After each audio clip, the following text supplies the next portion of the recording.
Hello everyone, स्वागत है आप सभी का। आई होप आप सभी बहुत बढ़िया होंगे। ये हमारे सर्कल्स की थर्ड वीडियो है और अभी तक हमने जितना भी पढ़ा सर्कल्स की जो 2 वीडियो में हमने कंप्लीट किया है, ज़्यादातर क्वेश्चन उन्हीं से आते हैं। मतलब 95% क्वेश्चन उन्हीं से मिलेंगे। लेकिन कुछ क्वेश्चन हैं जो 2-3 टॉपिक से आते हैं, वो टॉपिक्स को आज हम देखेंगे। ठीक है, उन्हें कंप्लीट करने के बाद नेक्स्ट वीडियो में हम सर्कल्स के जितने भी क्वेश्चन आए हुए वो सॉल्व करेंगे। ठीक है, तो बिना किसी देरी के शुरू करते हैं। आज हम देखेंगे नंबर ऑफ कॉमन टेंजेंट्स। यदि हमें 2 सर्कल गिवन हो और दोनों सर्कल्स में कितनी कॉमन टेंजेंट्स ड्रॉ की जा सकती हैं वो देखते हैं। क्योंकि हमें ऐसे क्वेश्चंस आते हैं कि 2 सर्कल की इक्वेशंस दे देंगे, हमें बताना होगा कि इसमें कितनी number of common tangents draw की जा सकती है। तो पहले तो सारे डायग्राम देख लीजिए कि डायग्राम किस तरीके से हो सकते हैं। जैसे पहला डायग्राम ये कि दोनों सर्कल एक दूसरे से दूर दूर हो, तब कितनी कॉमन टेंजेंट्स ड्रॉ की जा सकती हैं, उसकी कंडीशन क्या होगी। सेकेंड ये हो सकता है कि दोनों सर्कल एक दूसरे को एक्सटर्नली टच करें। हम धीरे धीरे दोनों सर्कल्स को पास लाते जा रहे हैं, पहले में दूर है, दूसरे में एक्सटर्नली टच कर रहे हैं। थर्ड कंडीशन ये हो सकती है कि दोनों सर्कल एक दूसरे को क्रॉस करें, मतलब कट करें, तब कितनी कॉमन टेंजेंट्स ड्रॉ की जा सकती हैं। ऐसी फोर्थ कंडीशन होगी कि दोनों सर्कल एक दूसरे को इंटरनली टच करें। और लास्ट कंडीशन ये होगी कि एक सर्कल दूसरे के अंदर हो, तब कितनी कॉमन टेंजेंट्स ड्रॉ की जा सकती हैं। तो इन पांचों कंडीशन को एक एक करके देखते हैं। सबसे पहले ये, जब 2 सर्कल एक दूसरे से दूर दूर हो तब कितनी कॉमन टेंजेंट्स ड्रॉ की जा सकती हैं। एक तो ये वाली कॉमन टेंजेंट ड्रॉ होगी, एक कौन सी, एक ये वाली होगी, है ना। 2 तो ये हो गई और 2 ये वाली होंगी।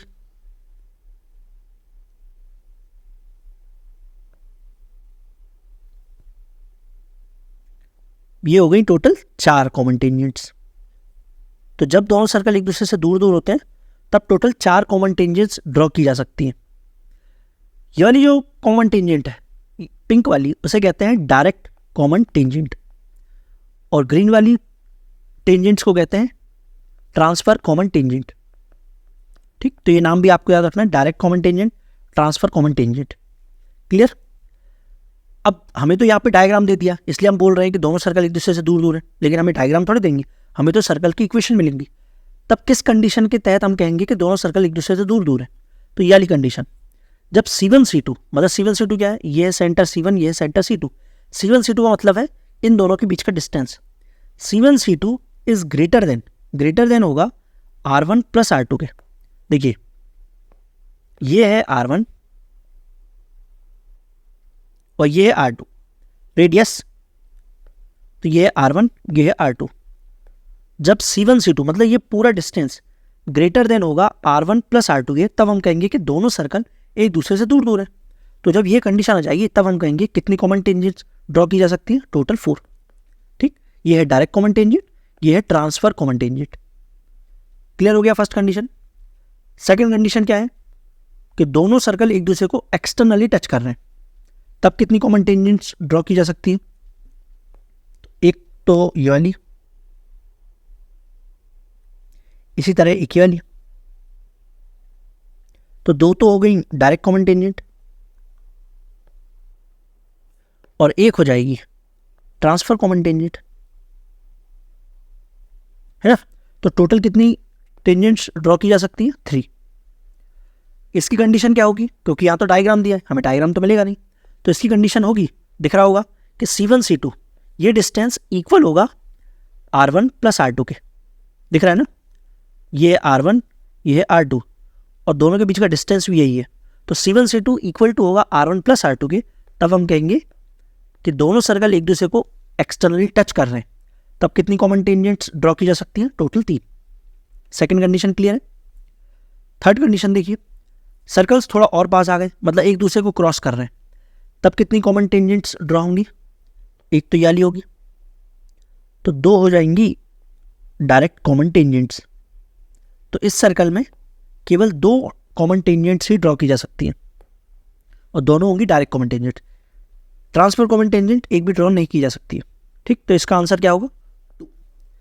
इसकी कंडीशन क्या होगी, तो जब भी C1 C2 मतलब ये डिस्टेंस लेस देन हो R1 प्लस R2 के। देखिए ये डिस्टेंस कितना है, ये है, ये बड़े वाले सर्कल का रेडियस है, तो ये है R1 और ये R2।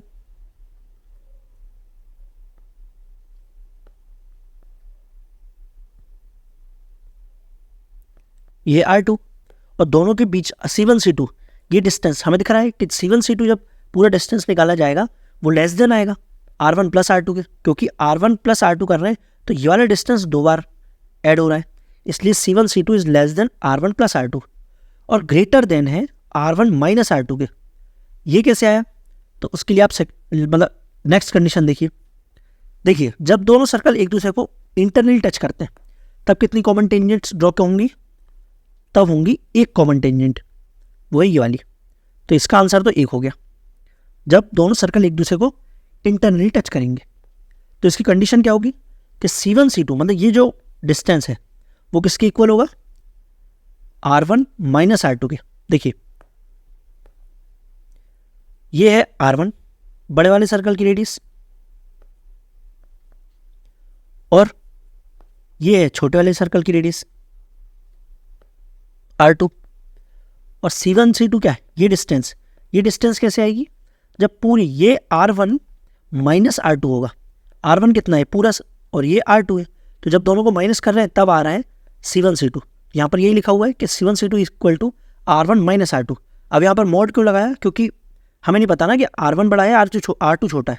यहाँ तो हमें डायग्राम गिवन है इसलिए हम बता पा रहे हैं कि R1 बड़ा है R2 छोटा है, लेकिन हमें वहाँ तो इक्वेशन दी होगी। इक्वेशन को देख के कैसे बताएंगे किसकी रेडियस बड़ी किसकी रेडियस छोटी है? तो इसलिए मॉड लगाते हैं ना। तो देखिए ये वाली कंडीशन कौन सी? जिसमें दोनों सर्कल एक दूसरे को इंटरनली टच कर रहे हैं, और ये वाली कंडीशन जब दोनों सर्कल एक दूसरे को एक्सटर्नली टच कर रहे हैं। तो इस कंडीशन में क्या है? R1 R2 इक्वल टू होता है R1 प्लस R2 के, C1 C2 इक्वल टू होता है R1 प्लस R2 के, और इसमें C1 C2 इक्वल टू होता है R1 माइनस R2 के। तो ये दोनों कंडीशन के बीच की जो कंडीशन होती है वो होती है ये, इसमें एक्सटर्नली टच कर रहा है, इसमें इंटरनली टच कर रहा है, और इसमें एक दूसरे को क्रॉस कर रहा है, कट कर रहा है। तब C1 C2 लेस देन होगा, बीच की कंडीशन है ना, तो C1 C2 लेस देन होगा R1 प्लस R2 के और ग्रेटर देन होगा R1 माइनस R2 के, और मॉड लगा होगा, ठीक है ना। तो इसलिए दोनों के बीच की कंडीशन है, और ये वाली कंडीशन सबसे मेन कंडीशन है क्योंकि इसमें इनइक्वालिटी यूज होती है, ठीक है। तो ये वाली कंडीशन का आपको ध्यान रखना है कि C1 C2 is less than R1 plus R2 और greater than mod of R1 minus R2। Clear? Last condition क्या हो सकती है कि एक सर्कल दूसरे के अंदर आ जाए, तब कितनी कॉमन टेंजेंट्स ड्रॉ होंगी? तब 0 कॉमन टेंजेंट ड्रॉ होंगी, क्योंकि इसमें एक भी टेंजेंट ड्रॉ की नहीं जा सकती है ना। और इसकी कंडीशन क्या होती है? C1 C2 ये जो डिस्टेंस है ये लेस देन होगा किसके? R1 माइनस R2 के, R1 माइनस R2 के, ठीक है। तो ये कंडीशन में आपको ध्यान रखना है। तो ये पांचों कंडीशन समझ आ गई, तो आप क्वेश्चन करते हैं। फर्स्ट क्वेश्चन देखो, इसमें हमें दो सर्कल की इक्वेशन दी हुई है, हमें बताना है नंबर ऑफ कॉमन टेंजेंट्स। करने का तरीका क्या होगा? दोनों सर्कल की इक्वेशन से हम दोनों सर्कल के सेंटर के कोऑर्डिनेट्स निकालेंगे और दोनों सर्कल की रेडियस निकालेंगे R1 R2। ये निकालने के बाद R1 प्लस R2 करेंगे और फिर दोनों सेंटर के बीच की दूरी निकालेंगे। फिर हम देखेंगे कौन सी कंडीशन सेटिस्फाई हो रही है उन पांचों कंडीशंस में से। फिर हम बताएंगे कि कितनी कॉमन टेंजेंट्स ड्रॉ की जा सकती हैं। तो पहले ये वाले इक्वेशन से निकालो, तो ये तो ओरिजिन से पास हो रहा है, तो 0,0 सेंटर कोऑर्डिनेट आ गए और रेडियस आ गई, तो R1 इक्वल टू आ गया 2। अब इससे सॉल्व करो, तो इसके सेंटर कोऑर्डिनेट्स कितने आ रहे हैं? 3,4 और रेडियस निकाल लो, तो 9 + 16 25 माइनस C। तो देखिए इसे जल्दबाजी में -24 मत कर देना, क्योंकि 24 इक्वल में लिखा हुआ है ना।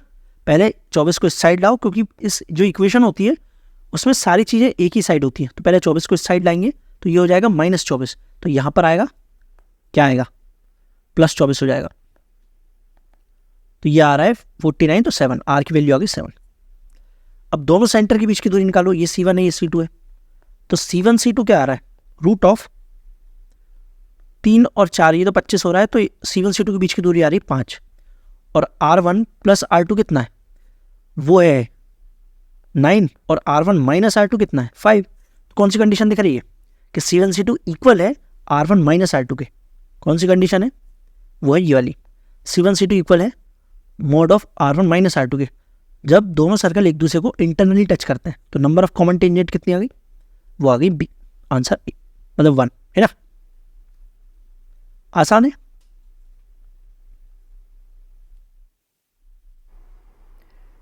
इस क्वेश्चन में हमें दो सर्कल की इक्वेशन दी हुई है और हमसे बोला है कि ये दोनों सर्कल एक दूसरे को 2 डिस्टिंक्ट पॉइंट पर इंटरसेक्ट कर रहे हैं।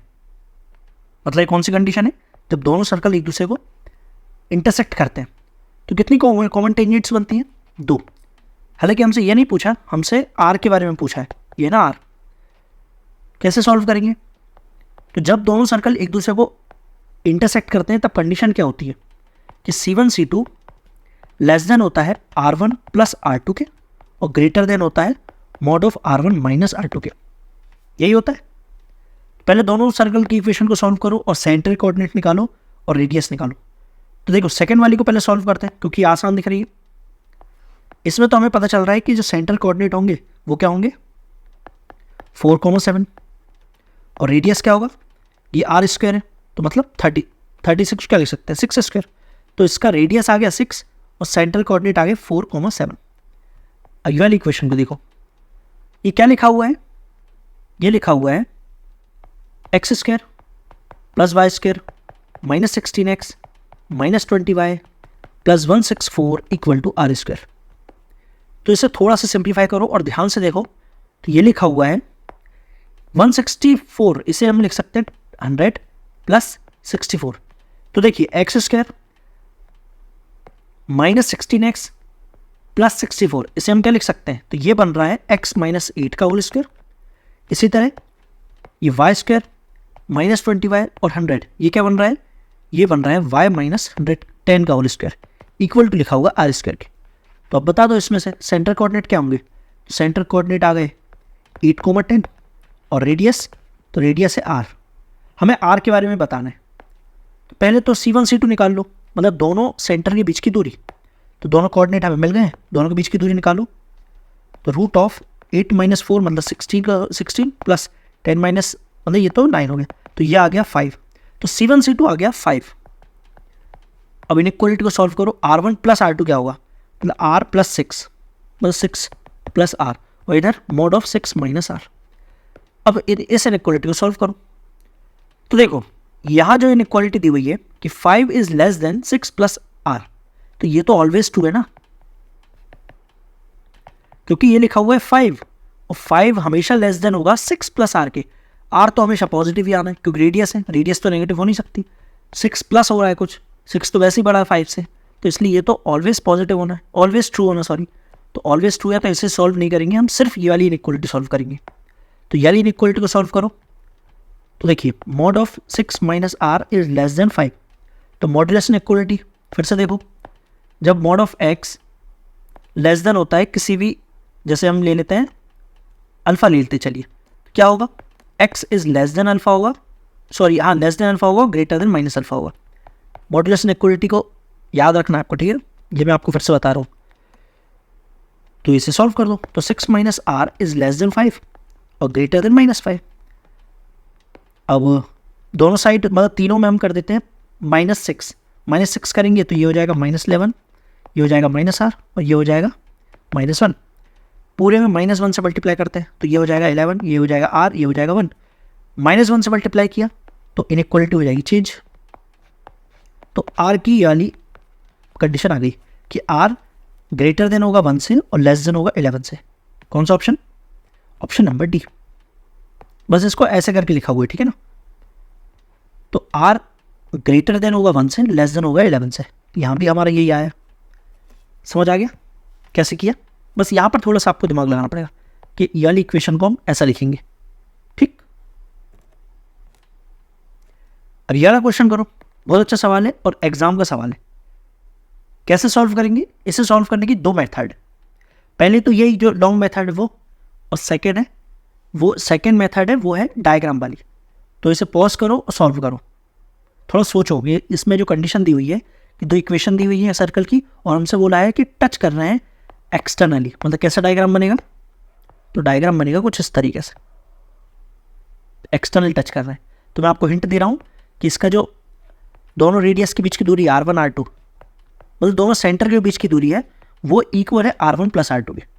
ठीक है, तो इसे सॉल्व करो पॉज करके। पहले मेथड फर्स्ट देखिए जो अभी तक हम करते आए हैं। पहले हम क्या करेंगे, दोनों सर्कल की इक्वेशन से सेंटर कोऑर्डिनेट निकालेंगे, फिर दोनों के रेडियस निकालेंगे। तो फर्स्ट वाली इक्वेशन से निकालो सेंटर कोऑर्डिनेट, तो minus G minus F. Second equation से क्या आएगा, minus G dash minus F dash. अब दोनों के रेडियस निकालो, तो R1 क्या आएगा, root of G square plus F square minus C. तो यार इक्वेशन में सी तो है ही नहीं, कांस्टेंट टर्म है ही नहीं, तो सिर्फ इतना ही आएगा। ऐसे इसमें भी R2 इक्वल टू आएगा रूट के अंदर G dash square plus F dash square minus C, तो इसमें भी सी नहीं है। तो देखिए ये भी रेडियस ये आ गया।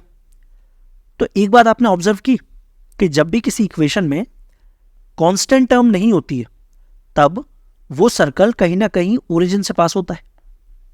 क्योंकि देखिए 0,0 ये दोनों इक्वेशंस को सेटिस्फाई कर रहा है।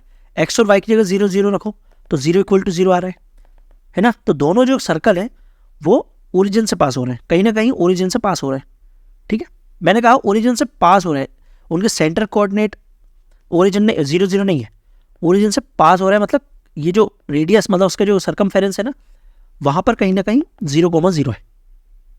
ठीक, तो ये दोनों आ गए, सेंटर कोऑर्डिनेट भी आ गए और रेडियस भी आ गए। हमसे बोला है कि दोनों एक्सटर्नली टच कर रहे हैं, तो हम क्या करेंगे, C1 C2 निकालेंगे, मतलब दोनों के बीच की दूरी निकालेंगे, वो इक्वल रखेंगे R1 प्लस R2 के। फिर क्या होगा, R1 R2 दोनों में तो रूट लगा हुआ है, रूट लगा हुआ है ना, तो दोनों साइड हम स्क्वायर कर देंगे तो रूट हट जाएगा। लेकिन फर्स्ट टाइम में रूट नहीं हटेगा, क्योंकि ये रूट हटेगा जब स्क्वायर होगा, ऐसे ये रूट हटेगा, लेकिन 2AB इसमें रूट आ जाएगा। फिर हम क्या करेंगे, ये पूरी टर्म को इस साइड ले जाएंगे, फिर दोनों साइड स्क्वायर करेंगे, तब रूट हटेगा। तो एक तो ये मेथड होगी, मेथड नंबर 1 है ना। ये थोड़ी सी लॉन्ग मेथड है पर की जा सकती है, क्योंकि अभी तक तो हम यही कर रहे हैं। दूसरी मेथड क्या होगी, तो दूसरी मेथड होगी डायग्राम के थ्रू, थोड़ा विजुलाइज करना पड़ेगा, क्योंकि हमें दिया हुआ है कि दोनों सर्कल एक दूसरे को एक्सटर्नली टच कर रहे हैं और दोनों सर्कल ओरिजिन से पास हो रहे हैं। तो डायग्राम कैसा बनेगा, देखिए एक सर्कल होगा ये और दूसरा सर्कल होगा ये। ठीक, और हमसे बोला है कि दोनों सर्कल, बोला नहीं गया लेकिन हमने ऑब्जर्व किया कि दोनों सर्कल ओरिजिन से पास कर रहे हैं 0,0 से। तो 0,0 कहां पर होगा, क्या यहां पर होगा। जब यहां पर होगा तो ये वाला सर्कल 0,0 से पास हो नहीं रहा, तो 0,0 को यहीं पर होना पड़ेगा, क्योंकि दोनों सर्कल 0,0 से ही पास हो रहे हैं। तो यहां पर होगा 0,0 और हमसे बोला गया है कि दोनों सर्कल एक्सटर्नल टच कर रहे हैं। ठीक है, तो देखिए ये है C1 और ये है C2।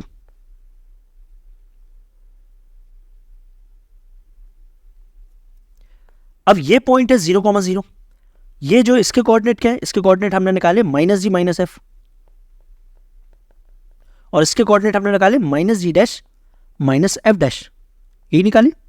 तो देखिए डायग्राम से क्या पता चल रहा है कि ये जो लाइन है ये स्ट्रेट लाइन है, क्योंकि दोनों ओरिजिन से पास हो रहे हैं ना, तो ये जो लाइन होगी ये स्ट्रेट लाइन को दोनों एक्सटर्नली पास हो, दोनों एक्सटर्नली टच कर रहे हैं, तो ये स्ट्रेट लाइन है। हमें तीनों के कोऑर्डिनेट पता चल गए, तो हम क्या करें, स्ट्रेट लाइन होता है और तीन पॉइंट कोलिनियर होते हैं, कौन सी कंडीशन लगाते हैं, स्लोप वाली, कि इसका जो स्लोप होगा वही स्लोप होगा इसका, तो स्लोप वाली कंडीशन लगा दो। तो क्या आएगा, y2 माइनस y1, तो g अपॉन एफ हो जाएगा, इक्वल टू होगा y2 माइनस y1 क्या होगा इसका, तो ये भी g dash upon F dash आ जाएगा।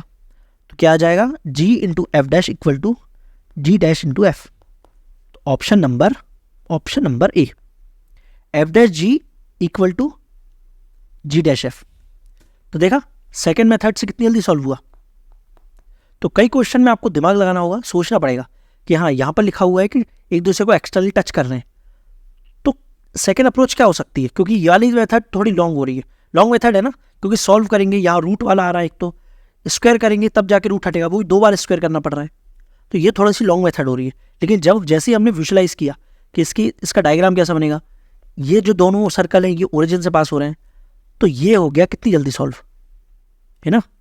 तो ये यहाँ मतलब इस डायरेक्शन में भी आपको सोचना है, तो ये क्वेश्चन बहुत अच्छा है, आपको 2-3 बार देखना है क्वेश्चन और खुद भी सॉल्व करना है ना। समझ आ गया? अब ये क्वेश्चन देखो, क्या बोल रहा है क्वेश्चन, हमें उस सर्कल की इक्वेशन बताना है जिसका रेडियस हमें दिया हुआ है 5 और ये जो सर्कल है ये एक दूसरे सर्कल को एक्सटर्नली टच कर रहा है, जिसकी इक्वेशन हमें दी हुई है। और किस पॉइंट पर एक्सटर्नली टच कर रहा है? 5,5 पर। मतलब दो सर्कल है जो एक दूसरे को टच कर रहे हैं 5,5 पर।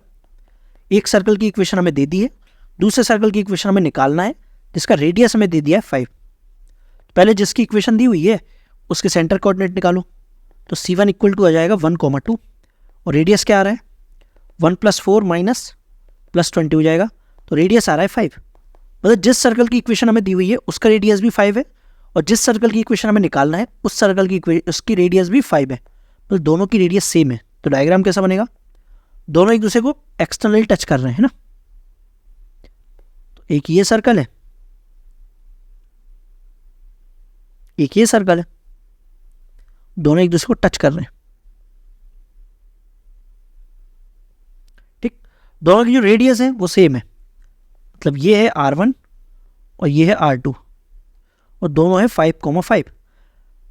ये वाले जो सर्कल जिसकी इक्वेशन दी हुई है उसके इसके कोऑर्डिनेट आ रहे हैं सेंटर के 1,2 और हमें मिड पॉइंट दिया हुआ है। समझ आ रहा है? ये पॉइंट हमें दिया हुआ है, ये पॉइंट हमें दिया हुआ है 5,5।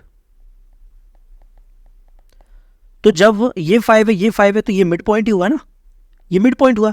तो मिड पॉइंट वाले से इसकी इक्वेशन निकाल लो, मतलब ये इसके कोऑर्डिनेट निकाल लो। तो इसके कोऑर्डिनेट्स क्या आ जाएंगे? यहाँ 5 होने के लिए क्या करना पड़ेगा? 10/2, 1 है हमारे पास तो ये आ जाएगा 9 और इसे भी 10/2 करना पड़ेगा। 2 है हमारे पास तो ये होगा 8। तो इसके कोऑर्डिनेट आ गए 9,8। ठीक है, इसके कोऑर्डिनेट्स सेंटर कोऑर्डिनेट आ गए, रेडियस आ गए। बस इक्वेशन बना लो, x - 9 का होल स्क्वायर प्लस y - 8 का whole square equal to r square. r क्या है? 5, 25। तो इसे सॉल्व कर लो, तो जो आंसर आएगा टिक कर देना। आसान सवाल है ना? तो इसे आप सॉल्व कर लेना, इसे आगे सॉल्व कर लेना आप। ठीक है, आगे बढ़ते हैं। अब हम देखेंगे लेंथ ऑफ कॉमन टेंजेंट। अभी तक हम देख रहे थे नंबर ऑफ कॉमन टेंजेंट कि कितने कॉमन टेंजेंट्स ड्रॉ कर सकते हैं, पर अब हम देखेंगे उन कॉमन टेंजेंट्स की लेंथ कैसे निकालते हैं। तो कॉमन टेंजेंट दो तरह की होती है। पहली होती है डायरेक्ट कॉमन टेंजेंट, जो कि ये है। एक ये भी हो सकती है और एक ये भी हो सकती है, लेकिन दोनों की लेंथ सेम होगी। ठीक, और एक कॉमन टेंजेंट होती है ट्रांसफर कॉमन टेंजेंट, जो कि इस तरीके से होगी या फिर ये होगी। तो दोनों की लेंथ निकालने का तरीका क्या होता है, तरीका क्या फॉर्मूला होता है, वो आपको याद रखना है। पहले तो आप मुझे बताइए, यदि सर्कल की इक्वेशन हमें गिवन है तो उस सर्कल के बारे में हम क्या क्या निकाल सकते हैं। पहले तो दोनों के सेंटर कोऑर्डिनेट निकाल सकते हैं, और क्या निकाल सकते हैं, दोनों की रेडियस की लेंथ निकाल सकते हैं। ये होगा R1, ये हो जाएगा R2, निकाल सकते हैं ना। और दोनों के सेंटर कोऑर्डिनेट आ गए तो दोनों के बीच की लेंथ भी निकाल सकते हैं। मतलब ये जो लेंथ है ये हम निकाल सकते हैं। इस लेंथ को हमने माना डी माना। हमें निकालना क्या है? हमें निकालना है length of direct common tangent. मतलब ये जो टेंजेंट है ना, जो बनी हुई डायरेक्ट कॉमन टेंजेंट, इसकी लेंथ निकालना है। मतलब दोनों पॉइंट ऑफ इंटरसेक्शन के बीच की दूरी निकालना है। मान लीजिए ये पॉइंट है, ये पॉइंट है B, तो हमें A और B निकालना है। तो इसका फॉर्मूला क्या होता है? तो ध्यान रखना है, इसका फॉर्मूला होता है D² - R1 - R2 का होल स्क्वायर। क्या होता है? D² - D क्या है? ये लेंथ, दोनों सेंटर के बीच की दूरी, माइनस R1 - R2 का होल स्क्वायर। ठीक है, तो ये लेंथ आ जाएगी AB की, और ये लेंथ भी इक्वल होती है। ये वाली टेंजेंट निकालो या ये टेंजेंट निकालो, टेंजेंट निकालो, दोनों की लेंथ इक्वल होगी। ठीक, तो AB की लेंथ पता चल गई, कैसे निकलेगा? ये फॉर्मूला आपको ध्यान रखना है। और ट्रांसफर कॉमन टेंजेंट, इसकी लेंथ कैसे निकलेगी? मान लीजिए ये पॉइंट है C, ये पॉइंट है D, तो CD इक्वल टू होगा रूट के अंदर D² - R1 + R2 का होल स्क्वायर। यहाँ पर प्लस आ जाएगा, यहाँ पर माइनस था ना, यहाँ पर बस प्लस आ जाएगा। तो ये लेंथ आ जाएगी CD की, मतलब ट्रांसफर कॉमन टेंजेंट की। ठीक है, तो ये दोनों फॉर्मूले आपको याद रखना है। अब इसमें देखिए, इसमें ऑब्जर्व करते हैं कि यदि D इक्वल टू हो जाए R1 + R2 के, ये कब हो सकता है? जब दोनों सर्कल एक दूसरे को एक्सटर्नली टच करेंगे, है ना। जब दो सर्कल एक दूसरे को एक्सटर्नली टच करेंगे तब डी इक्वल टू हो जाता है R1 प्लस R2 के। तो ऐसी स्थिति में सी डी क्या आएगा, ट्रांसफर कॉमन टेंजेंट, वो तो जीरो आ जाएगा, क्योंकि देखिए ट्रांसफर कॉमन टेंजेंट कैसे निकलेगी, ऐसी एक पॉइंट से होकर गुजरेगी, तो उस पॉइंट, अभी पॉइंट है तो उसके बीच की दूरी तो जीरो होगी ना, तो इसलिए D1 equal to zero, D equal to यदि R1 प्लस R2 हो जाए तब C D equal to zero हो जाएगा। और यदि D is less than R1 plus R2 हो जाए तो, और ये कब होगा, जब दोनों सर्कल एक दूसरे को इंटरसेक्ट करेंगे, तब दोनों सेंटर के बीच की दूरी क्या है, D है, और D लेस देन होगा R1 प्लस R2 के, क्योंकि R1 ये है और R2 ये है, तो देखिए बीच वाला हिस्सा दो बार गिना जा रहा है, तो R1 plus R2 greater than होगा, तो ऐसी स्थिति में रूट के अंदर नेगेटिव आ जाएगा, मतलब इमेजिनरी नंबर आ जाएगा। इसका मतलब इस केस में जो ट्रांसफर कॉमन टेंजेंट है वो ड्रॉ ही नहीं की जा सकती, नहीं कर सकते ना, तो इसलिए इसका आंसर नेगेटिव में आने लगेगा, मतलब नॉट डिफाइन आ जाएगा। ठीक है, तो यदि हमें इक्वेशन दी होगी और यदि हम फॉर्मूला लगाएंगे तो फॉर्मूला हमें बता देगा कि वो सर्कल, उस सर्कल में ट्रांसफर कॉमन टेंजेंट ड्रॉ की भी जा सकती है या नहीं कर सकते। ठीक है, ऐसे ही इसमें ऑब्जर्व करिए, यदि D इक्वल टू हो जाए R1 माइनस R2 के, और ऐसा कब हो सकता है, जब दो सर्कल एक दूसरे को इंटरनली टच करें, तब क्या होता है, तब ये होता है पूरा R1 और ये होता है R2, तो D इक्वल टू होता है R1 माइनस R2 के। तो ऐसे केस में ये दोनों कटे आएंगे, मतलब ए बी की वैल्यू हो जाएगी जीरो, क्योंकि इस केस में डायरेक्ट कॉमन टेंजेंट ड्रॉ ही नहीं कर सकते ना, तो इसलिए A B equal to zero हो जाएगा। ठीक है, और आपने ये भी ऑब्जर्व किया होगा कि ए बी मतलब जो डायरेक्ट कॉमन टेंजेंट है वो ग्रेटर देन होता है ट्रांसफर कॉमन टेंजेंट के। मैं यहाँ पे लिख दे रहा हूँ, A B is greater than C D के। ए बी क्या है, ए बी है डायरेक्ट कॉमन टेंजेंट और सी डी है ट्रांसफर कॉमन टेंजेंट। ऐसा क्यों, क्योंकि देखिए दोनों फॉर्मूले में हम डी स्क्वायर में से कुछ माइनस कर रहे हैं, डी स्क्वायर में से माइनस कर रहे हैं, एक बार R1 माइनस R2 का होल स्क्वायर और एक बार माइनस कर रहे हैं R1 प्लस R2 का होल स्क्वायर। तो बताइए ये ग्रेटर देन है या ये वाला ग्रेटर देन है, R1 plus R2 greater than है या R1 minus R2 greater than है, ऑब्वियसली R1 प्लस R2। तो डी स्क्वायर में से जब हम ज़्यादा संख्या माइनस करेंगे तब ये छोटा आएगा, ऐसे डी स्क्वायर में से जब हम छोटी संख्या माइनस करेंगे तो ये थोड़ा सा बड़ा आएगा, इसलिए ए बी की वैल्यू ग्रेटर देन होगी सी डी से। ठीक है, तो ये भी आपको ऑब्जर्व करना है। समझ आ गया, दोनों फॉर्मूले आपको याद रखना है। अब हम देखेंगे ट्रांसफर कॉमन टेंजेंट और डायरेक्ट कॉमन टेंजेंट, इसके जो इंटरसेक्शन पॉइंट होते हैं उसकी प्रॉपर्टी क्या होती है। तो पहले तो डायग्राम देख लो। देखिए ये दोनों सर्कल बने हुए, इन दोनों सर्कल में, ये दोनों सर्कल एक तो दूर दूर हैं, तो कितनी कॉमन टेंजेंट हम ड्रॉ कर सकते हैं, टोटल 4, 2 डायरेक्ट कॉमन टेंजेंट और 2 ट्रांसफर कॉमन टेंजेंट। तो पहले तो आप मुझे बताइए, जब सर्कल की इक्वेशन हमें मिलती है तो हम क्या क्या डिफाइन कर सकते हैं, क्या क्या निकाल सकते हैं। तो दोनों सर्कल के हम सेंटर कोऑर्डिनेट निकाल सकते हैं और दोनों सर्कल के रेडियस को निकाल सकते हैं। तो माना हमने कि ये है R1 और ये क्या है R2। ठीक, अब जो ट्रांसफर कॉमन टेंजेंट, पहले ट्रांसफर कॉमन टेंजेंट को देखो, इन दोनों ट्रांसफर कॉमन टेंजेंट का जो इंटरसेक्शन पॉइंट है वो है Q, और C1 C2 के बीच की दूरी क्या होगी, वो हम दोनों के कोऑर्डिनेट मिल गए, दोनों के बीच की दूरी निकाल लेंगे। तो C1 C2 जो बीच की दूरी है, इस लाइन को ये पॉइंट Q किस रेशो में डिवाइड करता है, तो वो डिवाइड करता है इन दोनों सर्कल के रेडियस के रेशो में। तो पॉइंट Q इस पूरी लाइन को डिवाइड करेगा R1 रेशो R2 में। तो ये पॉइंट आपको ध्यान रखना है। ठीक है, पॉइंट Q इस लाइन को, लाइन मतलब C1 C2 को R1 रेशो R2 में डिवाइड करता है इंटरनली, क्योंकि ये पॉइंट Q इस लाइन पर लाई कर रहा है ना, तो ये प्रॉपर्टी आपको ध्यान रखना है। और जो डायरेक्ट कॉमन टेंजेंट का इंटरसेक्शन पॉइंट कहाँ आ रहा है, P पर, तो P इस लाइन को किस रेशो में डिवाइड करेगा, और P एक्सटर्नली पॉइंट है तो एक्सटर्नली डिवाइड कर रहा है किस रेशो में, तो वो भी डिवाइड करेगा R1 रेशो R2 में। तो ये डिस्टेंस होगा R1 मतलब रेशो होगा, और ये होगा R2। तो ये P इस लाइन को डिवाइड करेगा एक्सटर्नली R1 रेशो R2 में। और जब कोई पॉइंट किसी लाइन को, जब दो पॉइंट किसी लाइन को सेम रेशो में डिवाइड करते हैं, लेकिन एक पॉइंट इंटरनली डिवाइड करता है, एक एक्सटर्नली डिवाइड करता है, तो दोनों पॉइंट को हम क्या बोलते हैं, मैंने आपको बताया था हार्मोनिक कॉन्जुगेट। क्या बोलते हैं, हार्मोनिक कॉन्जुगेट। तो P और Q एक दूसरे के क्या है, हार्मोनिक कॉन्जुगेट, क्योंकि दोनों इस लाइन को सेम रेशो में डिवाइड कर रहे हैं। किस रेशो में? दोनों के रेडियस के रेशो में। ठीक है, तो ये प्रॉपर्टी आपको ध्यान रखना है, इस पर क्वेश्चन आ सकते हैं। हालांकि अभी तक नहीं आया लेकिन आ सकते हैं ना, क्योंकि DSSS भी क्वेश्चन रिपीट नहीं करता है, हमेशा नए टाइप के क्वेश्चन बनाता है। ठीक है ना, तो हमें हर टाइप के क्वेश्चन को लेकर चलना है। ऐसा ज़रूरी नहीं कि पिछली बार जो क्वेश्चन आए वैसे ही आएंगे, क्योंकि अभी तक जितने भी पेपर हुए हैं उनमें ऐसा कभी नहीं हुआ कि सेम क्वेश्चन आए या सेम टाइप के क्वेश्चन आ गए हों। हर बार अलग टाइप के ही क्वेश्चन आए, तो हमें हर टाइप के क्वेश्चन को ही लेके चलना है। तो ये प्रॉपर्टी आपको ध्यान रखना है। ठीक है, P और Q एक दूसरे के हार्मोनिक कॉन्जुगेट है। किस रेशो में डिवाइड कर रहे हैं? R1:R2 में। ठीक, अब हम देखेंगे एंगल बिटवीन टू सर्कल्स। दो सर्कल्स के बीच में एंगल कैसे निकाला जाता है। इस टॉपिक पर भी क्वेश्चन वैसे कम आए हैं, पर क्या पता आ गया जाए। तो दो सर्कल के बीच में एंगल कैसे निकाला जाता है? तो पहले तो बताइए, दो सर्कल के बीच में क्या एंगल बनता है? तो दो सर्कल के बीच में एंगल नहीं बनता। हाँ, जिस पॉइंट पर वो इंटरसेक्ट कर रहे हैं उस पॉइंट पर यदि हम टेंजेंट ड्रॉ करें तो उन दोनों टेंजेंट के बीच में जरूर एंगल बनेगा, तो हमें वही निकालना है। तो दो सर्कल के बीच में एंगल का मतलब यही है कि जिस पॉइंट पर वो इंटरसेक्ट कर रहे हैं उस पॉइंट पर यदि हम टेंजेंट ड्रॉ करें तो उन दोनों टेंजेंट के बीच में जो एंगल होगा वही हमें निकालना है।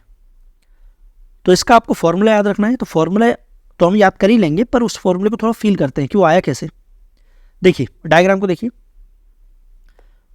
तो इस डायग्राम में पहले हम लिख लेते हैं कि ये सेंटर है C1, ये सेंटर है C2, ये है R1, ये है R2। ठीक, हमें ये एंगल निकालना है दोनों टेंजेंट के बीच का। तो ये एंगल हमने मान लिया थीटा। ठीक, देखिए जो R1 है, R1 इस टेंजेंट के भी नाम दे देते हैं हम। ये टेंजेंट है T1 और ये टेंजेंट है T2। तो हमें पता है कि R1 परपेंडिकुलर है किस पर? T1 पर, और R2 परपेंडिकुलर है T2 पर। ठीक, तो मतलब ये जो पूरा एंगल है, ये 90 है ना। तो इसमें ड्रॉ करता हूं मैं। ये जो पूरा एंगल है ये है 90 डिग्री। अब पूरा एंगल 90 है, ये थीटा है, तो ये छोटा एंगल कितना होगा? वो होगा 90 माइनस थीटा। तो ये एंगल होगा 90 माइनस थीटा। कौन सा? ये छोटा वाला। तो बड़े वाले एंगल को मैं हटा दे रहा हूँ, मतलब 90 वाला है इसे। ठीक है, छोटा वाला एंगल आ गया। अब इस एंगल को निकालना है। तो देखिए हमें पता है कि जो R2 है वो भी परपेंडिकुलर है T2 के, मतलब ये पूरा बड़ा एंगल कितना है? ये है 90। ये बड़ा एंगल पूरा है ना, यहाँ तक का ये 90 है, ये पूरा थीटा है, तो ये कितना होगा? तो ये भी 90 माइनस थीटा होगा। तो इसे लिख दे रहा हूं मैं 90 माइनस थीटा। क्लियर? इस पॉइंट को हम क्या मान लें? इस पॉइंट को हम मान लेते हैं पॉइंट P। मान लिया। तो एंगल C1 P C2, ये पूरा एंगल कितना होगा? तो वो होगा 90 minus theta plus theta plus 90 minus theta. यही होगा, थीटा से थीटा गया, टोटल एंगल आ गया 180 माइनस थीटा। तो ये पूरा बड़ा एंगल, ये जो है ना, ये रेडियस R1 R2 और ये जो पूरा ये एंगल है पूरा 180 माइनस थीटा। तो डायग्राम कैसा बनाइए? तो यहां बना दे रहा हूं।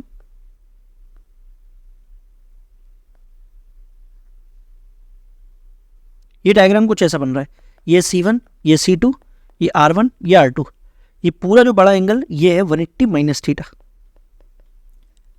और ये C1 C2 क्या है? ये C1 C2 क्या है?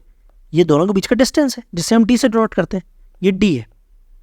हमें थीटा की वैल्यू निकालना है ना। तो कैसे निकालेंगे? अब ये ट्राइंगल बन गया, तो आपको यहां पर कोसाइन रूल पता होना चाहिए। अब ये कोसाइन रूल क्या होता है?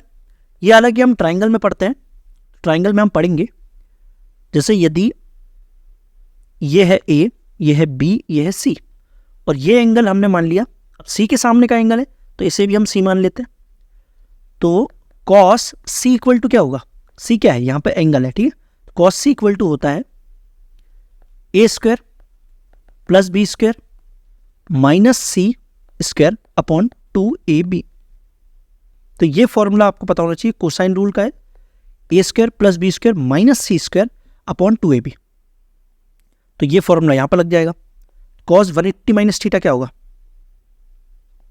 Cos 180 minus theta equal to होगा, कॉस के सामने क्या है, डी है ना, तो क्या आएगा R1 square plus R2 square minus D square upon 2R1 R2। अब cos 180 minus theta second quadrant, और सेकेंड क्वाड्रेंट में कॉस नेगेटिव होता है, तो ये आ जाएगा माइनस कॉस थीटा। अब ये बन जाएगा माइनस कॉस थीटा, तो हम क्या करते हैं पूरे में -1 से मल्टीप्लाई कर देते हैं, तो क्या आ जाएगा ये cos theta equal to D square minus R1 square plus R2 square upon 2R1 R2। ठीक है, तो अब ये फॉर्मूला आपको ध्यान रखना है, इस फॉर्मूले से थीटा की वैल्यू आएगी। तो यहां पर मैं लिख दे रहा हूं फिर से, cos theta equal to D square minus R1 plus R square plus R2 square upon 2R1 R2। ये फॉर्मूला आप याद रखेंगे, इस फॉर्मूले के थ्रू आप थीटा की वैल्यू निकालेंगे। ठीक है, D square minus R1 square plus R2 square upon 2R1 R2, और ये आपको कोष्टक याद रखना है, क्योंकि माइनस का मल्टीप्लाई अंदर होगा। ठीक है, फॉर्मूला याद रखेंगे, तो ये होता है एंगल बिटवीन टू सर्कल्स का फॉर्मूला। ठीक, अब यदि दोनों सर्कल्स के बीच का एंगल, मतलब दोनों टेंजेंट के बीच का एंगल 90 हो जाए, तब क्या होगा, 90 हो जाएगा तो कॉस थीटा, कॉस 90 क्या होता है, 0 होता है। इसका वो कब होगा, जब d1 स्क्वायर इक्वल टू हो जाए R1 स्क्वायर प्लस R2 के। तो ये कंडीशन आपको ध्यान रखना है, ये वाली ज़्यादा इंपॉर्टेंट। ठीक है, क्या कि जब दोनों सर्कल्स के बीच का एंगल 90 डिग्री हो जाए, तब डी स्क्वायर इक्वल टू होता है R1 square plus R2 square, है ना, क्योंकि ये 0 हो जाएगा। तो ये 0 कब होगा, जब ये क्वांटिटी 0 हो जाएगी, तो इसका मतलब D square equal to R1 square plus R2 square. इस कंडीशन को क्या बोला जाता है, तो इस कंडीशन को बोला जाता है ऑर्थोगोनैलिटी ऑफ टू सर्कल्स। अब ये ऑर्थोगोनैलिटी ऑफ टू सर्कल्स की प्रॉपर्टी क्या है, ये क्या है, D square equal to R1 square plus R2 square. ठीक, ऑर्थोगोनैलिटी मतलब दोनों सर्कल्स के बीच का एंगल 90 डिग्री हो, मतलब दोनों सर्कल्स के बीच जो इंटरसेक्टिंग पॉइंट है, उस पॉइंट पर जब टेंजेंट ड्रॉ की जाती हैं, तो दोनों टेंजेंट के बीच का जो एंगल है वो है 90 डिग्री। ठीक, अच्छा, इस सर्कल में देखिए ये दोनों के सेंटर है, तो हमने फर्स्ट सर्कल का सेंटर मान लिया G1 F1 और सेकेंड का मान लिया G2 F2। ठीक, और रेडियस तो क्या होगी, तो इसका R1 होगा, इसकी R2 होगी, है ना। तो देखिए अब ये डी कैसे आएगा, डी मतलब दोनों सेंटर के बीच की दूरी, तो दूरी निकालो, दूरी कैसे आएगी, रूट के अंदर, लेकिन स्क्वायर है तो रूट तो हट जाएगा, तो G2 माइनस G1 का whole square plus F2 minus F1 का होल स्क्वायर इक्वल टू, अब ये R1 R2 कैसे आएगा, तो R1 R2 कैसे निकालते हैं, तो R1 इक्वल टू होगा G1 square plus F1 square minus constant जो होगा, ऐसे ही R2 क्या होगा, तो रूट के अंदर G2 square plus F2 square minus उसका कांस्टेंट, तो इसे C1 C2 से हम डिनोट करते हैं। ठीक है, दोनों के कांस्टेंट है जो इक्वेशन में दिए होंगे ना, सर्कल की इक्वेशन। मान लीजिए ये सर्कल है 1 और ये सर्कल 2 है, और ये C1 C2 अलग है ना, ये C1 C2 उस सर्कल की इक्वेशन के कांस्टेंट है। तो जब R1 स्क्वायर होगा तो मतलब ये रूट हट जाएगा, तो यहाँ पर क्या आएगा, G1 square plus F1 square minus C1 plus G2 square plus F2 square minus C2। तो जब इसे आप सॉल्व करोगे तो फाइनल क्या आएगा, वो आपको याद रखना है। वही प्रॉपर्टी है ऑर्थोगोनैलिटी की, जिस पर क्वेश्चन आया हुआ है। ऑर्थोगोनैलिटी की प्रॉपर्टी क्या है कि 2 G1 G2 plus 2 F1 F2 equal to C1 plus C2। C1 C2 क्या है, ये कांस्टेंट है जो इस सर्कल की इक्वेशन में कांस्टेंट होते हैं ना, वो।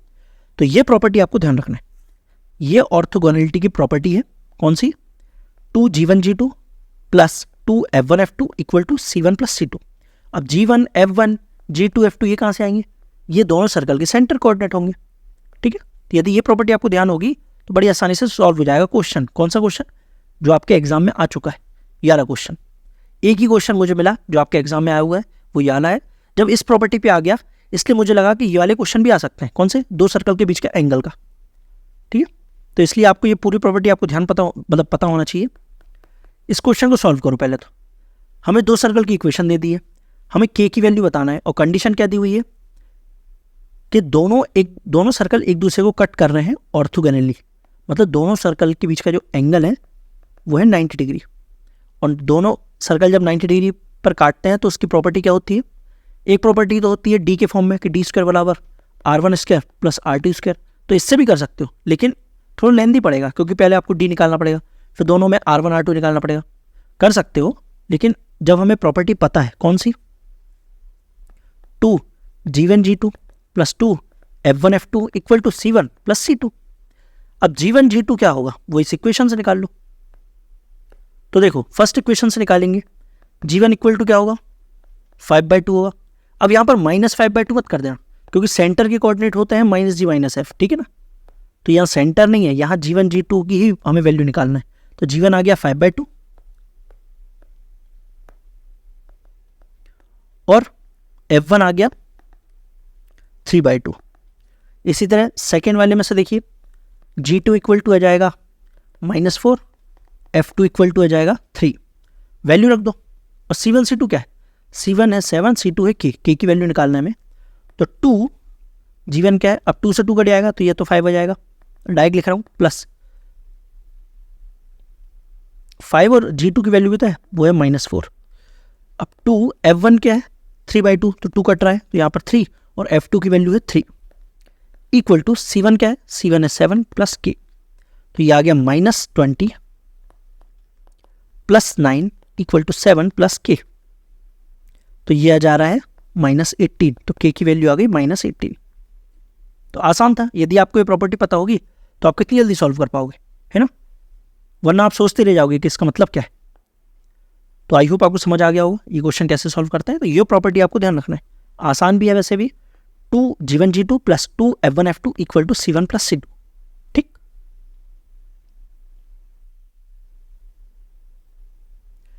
तो इसी के साथ हमारा सर्कल्स यहाँ पर कंप्लीट होता है। हमने हमारे लेवल के अकॉर्डिंग, टीजीटी लेवल के अकॉर्डिंग सारे टॉपिक्स को कंप्लीट कर लिया है। बाकी ऐसे पढ़ने को तो बहुत कुछ है, और भी बहुत सी चीज़ें हैं, लेकिन वो उसी क्वेश्चन आने के चांसेस बहुत कम है, बहुत कम है ना के बराबर, और ना ही उनसे क्वेश्चन आए हैं। ठीक है, पर हमने हमारे लेवल के अकॉर्डिंग हर टॉपिक को कंप्लीट कर लिया है, जो जो क्वेश्चन बने हैं या बन सकते हैं। ठीक है, तो अब नेक्स्ट वीडियो आएगी जिसमें हम क्वेश्चंस को सॉल्व करेंगे जो हमारे एग्जाम में आ चुके हैं या आ सकते हैं। ठीक है, तो अब नेक्स्ट वीडियो में हम क्वेश्चंस करेंगे सर्कल के, फिर उसके बाद हम शुरू करेंगे सर्कल के बाद का टॉपिक जो कि होगा पैराबोला। ठीक, तो अब मिलते हैं नेक्स्ट वीडियो में जिसमें हम क्वेश्चन सॉल्व करेंगे। तब तक के लिए